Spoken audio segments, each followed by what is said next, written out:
This is EWA Radio, the official podcast of the Education Writers Association, and I'm public editor Emily Richmond. Amid the COVID-19 pandemic, who decides how and when to reopen schools? And how much of an influence are teachers' unions on those debates?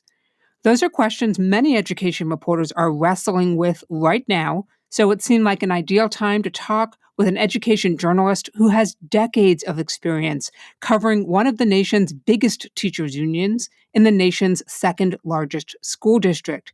He is Howard Blume of the Los Angeles Times. Howard, welcome to EWA Radio. Happy to be here. Let's set the scene for our listeners. We have Los Angeles Unified School District with over 465,000 K-12 students under its direct control. It's the last of the big districts to announce its plan to bring back students this spring. We're going to dig into that piece of it a little bit later in this conversation. But first, I'd like you to tell us a little bit about the union and its relationship to the school system. The union in Los Angeles is a very powerful force, and they see themselves as a social force in the community. So their perception of the mission of the union is not only to look out for their members, but also to be progressive on social issues, to look out for the needs of the community. And that's not certainly uncommon among teachers, but this union pursues its vision of that more aggressively. And they've always had a lot of political influence, which again is not uncommon as far as unions in local elections. But Los Angeles is a little unique in that there are many large cities where there is mayoral control of the school districts, which tends to lessen the influence of the union, but where you have an elected school board, that tends to put the union influence to a higher pitch. And that's certainly true in Los Angeles. Can a union endorsement make or break a candidate for school board? Well, it's one of two endorsements that make or break most candidates.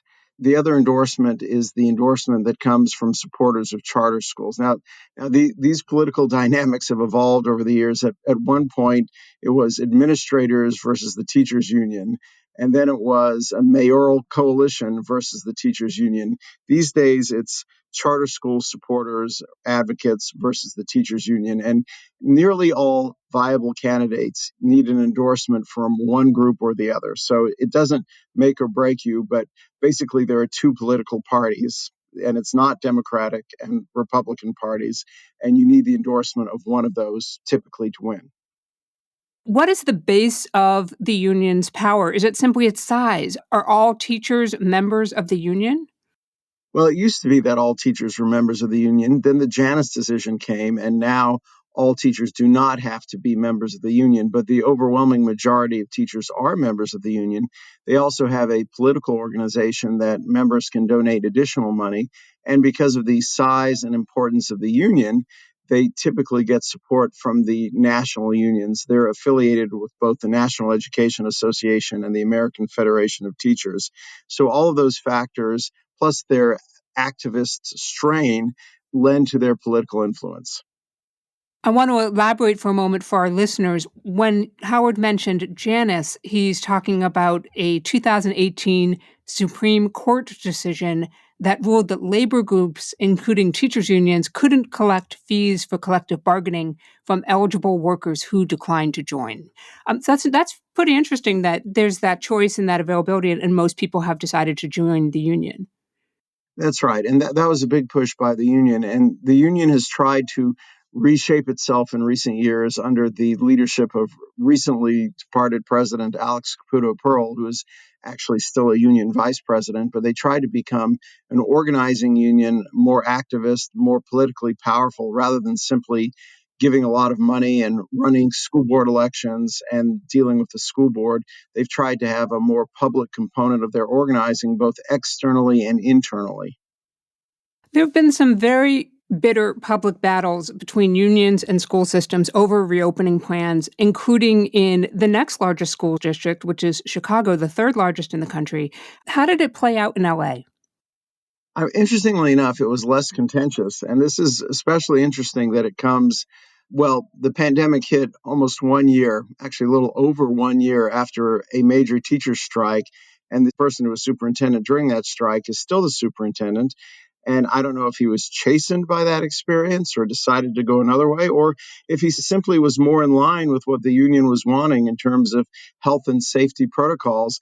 But the relationship has been less contentious between the district and the union than, say, in Chicago in particular. Both the district and the union have put a high emphasis on safety, and there are critics who say they put too much of an emphasis on safety at the expense of the educational experience. But overall, I would have to say the experience has been less contentious, even though the union has threatened to go on strike over safety issues, but they haven't come close to doing so. The negotiations were very protracted. I will say this, they took many, many months, but there was not the seemingly close warfare that you nearly got in Chicago, or that you probably did get in Chicago, where you had the district being critical of the teachers union being openly critical of the mayor. Well, the mayor was not even involved in the equation in Los Angeles, but the teachers union was more reserved in its criticism of the district because in the end, they pretty much got what they wanted. How would you describe the union and the district's stance on reopening schools? Has it been consistent since these conversations and negotiations started, or has it evolved along with some of our understanding and even some of the research and science around what will make a school safe? It has not evolved as fast as the science has evolved. Now, the superintendent in Los Angeles is very critical of health authorities and state, local, and federal authorities saying, you're being inconsistent. Whereas those authorities would answer, well, the science is evolving, so we're not being inconsistent on purpose. We are updating our understanding. But he would criticize that as being inconsistent. And the union decided early on that this was a very dangerous virus, which it is, and that they were going to take a very hard line may be the wrong word, but if there's a spectrum of safety measures on one side and schools open more normally on the other side, they took a position as a union that went far to the end of the side of the spectrum on prioritizing the safety of their members. And that was not unique in California, but it did mean that California, where unions took this position and where safety was prioritized above all other things, that California's schools have been the slowest to reopen in the country. Where did parents come down on the reopening plans? I'm guessing there's more than one answer to that question. Yeah, there are a lot of parents on both sides of the issue. There is a bit of a divide, and that parents from more prosperous communities, and demographically, they tend to be parents who are whiter, they were more eager to restart schools. Their communities typically suffered less from the pandemic, whereas parents in Black and brown communities, more low income communities. These are communities that often had essential workers who had to put themselves at risk. They had higher incidence of the disease, higher incidence of death. They were generally a little more reluctant to come back. But it should be said that there were plenty of parents in both camps, both the reopen as soon as possible camp and the I'm not ready to go back camp. There were lots of parents on both sides of that in both groups.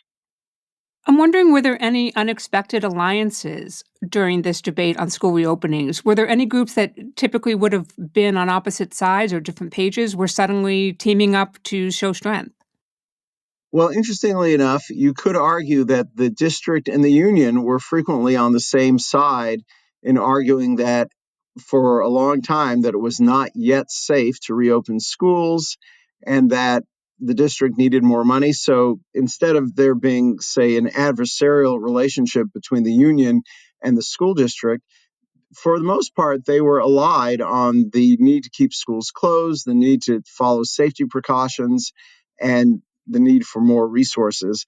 Now, the union, as it is wont to do, tended to agitate a little more on this issue and suggest that the school district was not being as safe as it should be. But in the end, their positions were not that far apart.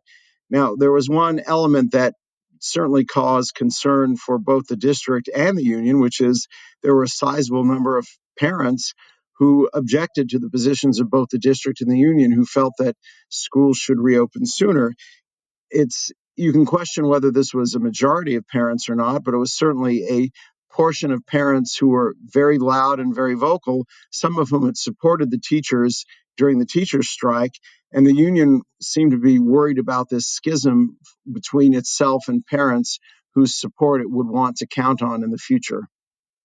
When we think about California, we obviously think about Los Angeles, but I'm wondering, how does the LA Teachers Union compare with other unions in the state in terms of its influence, its stance, its strategies? Well, its influence is strong. Now, in California, there are two umbrella unions that you either belong to both of them or one or the other. UTLA, United Teachers Los Angeles, affiliates with both of these statewide unions, which is the California Federation of Teachers and the California Teachers Association. Now, the California Teachers Association in particular is one of the most powerful special interest groups in California. So they have a lot of influence all by themselves. But locally speaking, UTLA, United Teachers Los Angeles, is pretty influential. Now, their position on safety issues is not necessarily that far off from that of other large urban teachers unions. For example, it is possible that the position of the teachers union in San Francisco went beyond that of United Teachers Los Angeles on some safety issues. You could go to Santa Monica. That teachers union there had positions similar to LA Unified, the union in LA Unified. Also in Long Beach, the position was similar. Long Beach is, people outside of California may not know this, but Long Beach is right next to Los Angeles, and it's a large city, and it has a very large teachers union. But Long Beach had the advantage of getting its teachers vaccinated early because it runs under a separate health department, and that health department was able to get teachers vaccinated sooner.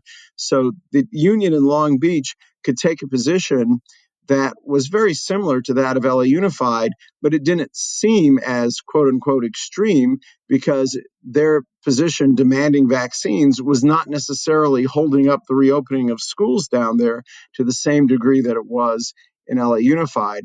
Now, there's also a divide between urban and suburban and rural, and the unions that represent more suburban, more conservative districts, not necessarily Republican, but more moderate Democrat, trending towards Republican, those districts had teachers' unions that took more moderate positions, that were more willing to hear the arguments about reopening schools sooner and balancing that impact. So there was a difference in union policy between where the union was, the size of the union, and what kind of community the district was in, because I guess the teachers in that community somewhat more reflected the different views of that community.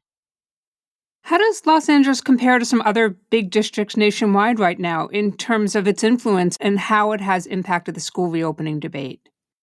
Well, the district was hoping to have a lot of influence over that, and they did some things that they considered groundbreaking. For one thing, they fed a lot of students and families, so they had a huge meal distribution program, and then they created their own coronavirus testing program. So those things were nation leading as far as the district goes, and the union supported those efforts strongly. They didn't have to do much regarding them, but they certainly did support them. But the problem was that none of this actually ended up reopening schools. So you had this very expensive testing program that the district committed to, but it wasn't getting schools reopened any sooner, and the schools are not opened yet. So things that would have been considered nation leading efforts, if they had led to the opening of schools, they would probably be getting more attention than they did subsequently. But in this debate over reopening schools, if you're going to be groundbreaking, you ultimately have to find a way to open schools. So they haven't done that yet. We're talking with Howard Blume of the Los Angeles Times about reporting on teachers' unions and how the labor organization influenced how and when schools reopen in the nation's second largest school district.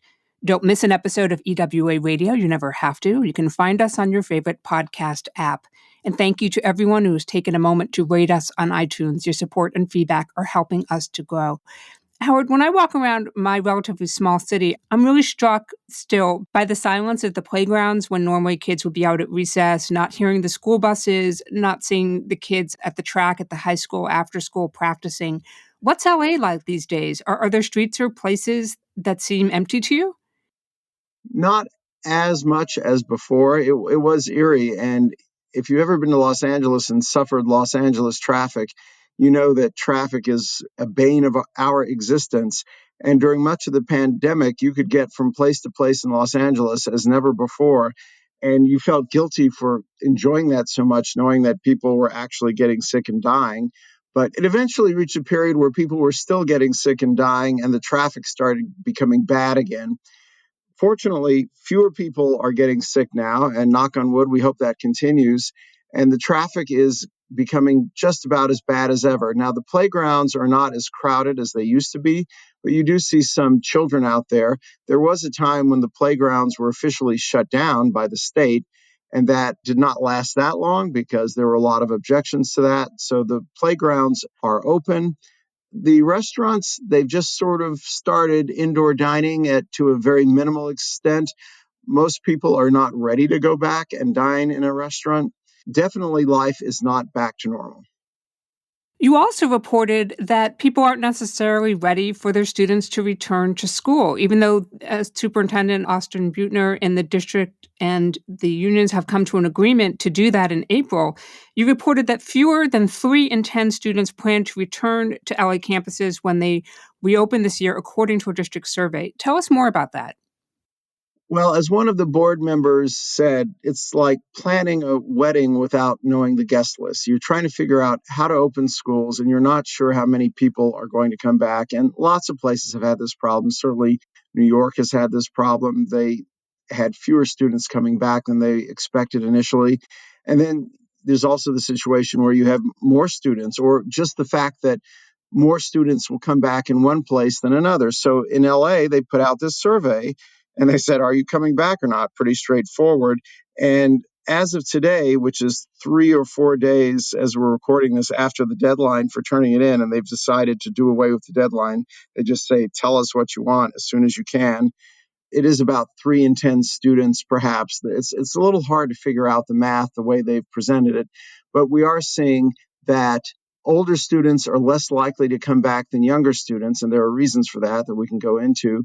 And also that, as we've talked about, students from families in low income and minority communities who have suffered more from the coronavirus are also less likely to want to come back. But having said that, there are large populations in all of these camps, major constituencies that want to have a voice in this and want to exercise their preference. And the parents who wanted to come back, they never said we want to force all children to come back, including ours.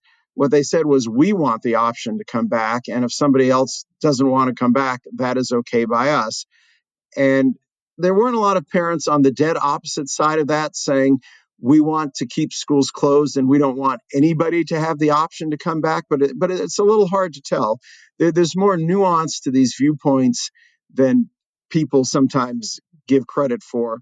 Another issue is for the parents who are not coming back, what will the quality of their education be? Will it be diminished because the district's attention is now divided by this hybrid plan? So will the distance learning be as good now as it was before? Now, some people say it wasn't nearly good enough, and it isn't nearly good enough, but it may actually get worse if the district's attention is divided between this hybrid plan and a distance learning plan. But that's kind of where we are. And the district has also said that you can change your mind every 2 weeks, which is actually pretty extraordinary on their part that they're willing to do this. Now, one reason they can do this is that their format kind of allows for that because basically they're bringing back elementary students in a split session, and it may work out to an in-person and an online session. These teachers do not have to do both at the same time. And in high school, all the high school students are staying in their same classes. Actually, this goes for middle schools too. And if you come back to school, then you're assigned to a room, and then you just log on to Zoom from that room, and there's a teacher in front of that room, but it's not your teacher. It's just a teacher who's teaching her online classes, still online, and all the students around you in the room are in their separate classes with the headphones doing their work online. And there are a lot of parents who are unhappy about that, saying, this is not what we signed up for and going back to school. And that's partially what accounts for the lower numbers of middle and high school students who are coming back. And the other thing that may account for that is, of course, older students do not need supervision as much as younger students. So the child care imperative is not as great with the older students. And what you described will sound familiar, I think, to any education journalist who has walked through one of the high school credit recovery programs where students are sort of sitting in library carrels with their headsets on. There's a teacher at the front of the room who may be monitoring what they're doing or watching 8 different screens on her own laptop, and they're all working in individual classes. You come, you check in, you do your work, you leave. Right. Well, the one thing is the teacher at the front of the room won't be doing that. They won't be monitoring the students in the classroom because the teacher will actually be actively teaching his or her own students because there's no link between the schedule that the teacher has in the front and the students in the room. So in that sense, it's less hands-on than the credit recovery format. But there is one thing they're going to be doing. One period a day, they take off their headsets and the teacher takes off her headset, I guess, if he or she has a headset on, and they do some sort of social emotional learning activity for one period as a group, if you happen to be in that classroom with that teacher. And they're hoping that will add some sort of psychological benefit. And for some of the students coming back, that would be the main benefit, that for that one period of day, you get to have this sort of interaction. I guess the other benefit of being at a school is that you'll have good internet because not everybody has that at home. I want to make sure that I mine your considerable knowledge about covering teachers' unions and some ideas for reporters out there who may be covering them in their own districts, big or small.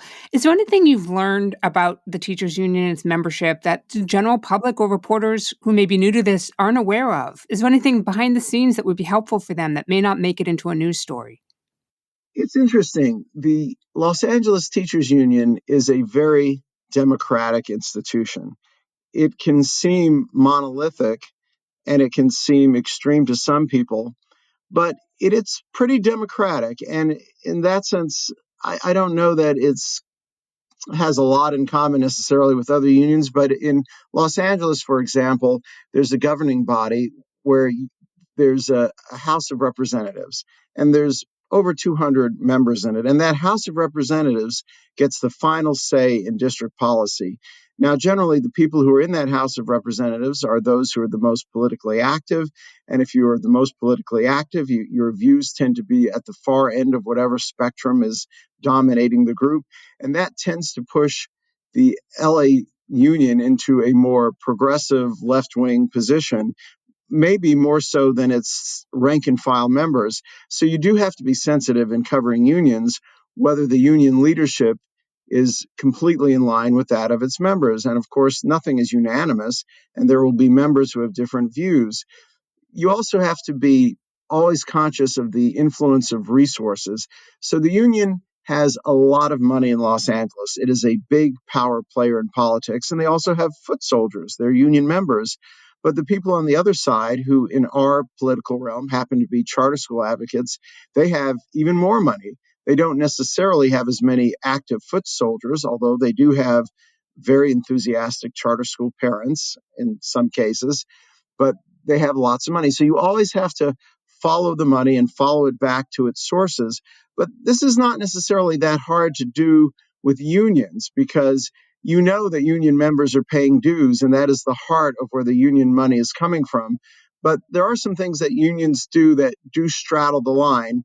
That there's, communications to membership. There's public service announcements that are often have a political element to them. So you do have to track that very carefully. It's much more difficult tracking the money on the other side. But in all realms of reporting, following the money and understanding the money is very important. It's also important to have sources outside of the official sources. And it's important to keep the channels of communications open. I think that part of my job as a reporter is to be able to talk to anyone who has a legitimate interest in the system. And everybody is so passionate about education that the charter people think often that I'm against them because I'm not for them. The union people think I'm against them because I'm not writing things that adopt the union viewpoint wholesale. Well, I'm actually not supposed to adopt a viewpoint at all in my stories, but that's the job of the editorial board if they choose to do so. But because people care so much about education, care so much about their children or their careers in some cases, they get very passionate about this. And teachers are smart people. They tend to have a certain amount of intelligence and be following the issues and political engagement. And they are not pushovers intellectually. And that's a great thing.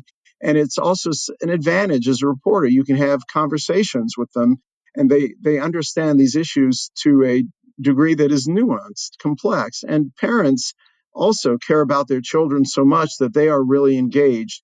It is an area of coverage of the news where people are genuinely engaged, and it's always a great thing to take advantage of that in your reporting.